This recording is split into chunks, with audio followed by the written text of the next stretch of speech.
श्लोक 1। अर्जुन ने कहा, हे केशव, मेरे रथ को दोनों सेनाओं के बीच में खड़ा कीजिए। युद्ध क्षेत्र में डटे युद्ध की इच्छा रखने वाले इन योद्धाओं को मैं ठीक से देखना चाहता हूं कि मुझे किन किन के साथ इस महासंग्राम में युद्ध करना होगा। इसका अर्थ है, इस श्लोक में यह बताया गया है कि अर्जुन अपनों को देखकर कमजोर पड़ रहे थे। उनका मन बेचैन हो रहा था और युद्ध शुरू करने से पहले वो देखना चाहते थे कि दुश्मन के रूप में उन्हें किन किन योद्धाओं का सामना करना होगा। एक सच्चा ज्ञानी और दयालु इंसान कभी किसी को तकलीफ और दुख नहीं पहुंचा सकता। अर्जुन एक महान योद्धा होने के साथ साथ बहुत ज्ञानी भी थे। वो भगवान के सच्चे भक्त और बहुत दयालु थे।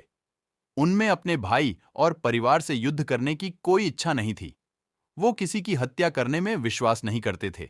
इसलिए युद्ध के परिणाम को सोचकर उनका मन दुख से भरा हुआ था।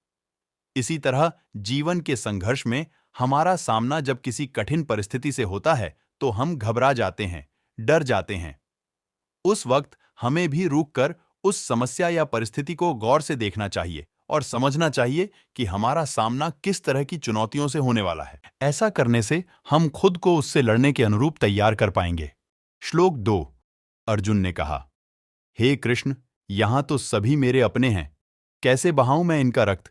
नहीं माधव, ये मुझसे नहीं होगा। अपनों को देखकर मेरा मन कमजोर पड़ रहा है, मुंह सूखा जा रहा है और शरीर कांप रहा है। मेरा गांडीव धनुष मेरे हाथ से छूट रहा है। शायद मैं अब खड़ा होने में भी सक्षम नहीं हूं। मैं खुद को भूलता जा रहा हूं। मेरा मन भ्रमित हो रहा है। इसका अर्थ है, अर्जुन को शारीरिक पीड़ा इसलिए महसूस हो रही थी क्योंकि युद्ध करना उनकी विचारधारा के खिलाफ था। अपनों के मोह के कारण उनके मन पर भ्रम का पर्दा पड़ गया था और मन कमजोर होने लगा था। उन्हें इतने गहरे दुख का अनुभव हुआ कि उनके आंसू छलक पड़े। अच्छे और बुरे विचारों की जंग में जिन लोगों के मन में अच्छे विचार ज्यादा बसते हैं, उन लोगों को दौलत, सत्ता, सिंहासन का मोह नहीं होता। इन चीजों के बजाय वो हर इंसान के जीवन को कीमती समझते हैं। यहां उनके शारीरिक लक्षण उनकी कमजोरी को नहीं, बल्कि उनके दिल की कोमलता और दया को दिखाते हैं। जीवन में भी यही होता है। जब हमारे मन के विपरीत कुछ होता है तो उसे स्वीकार करना बहुत मुश्किल लगने लगता है।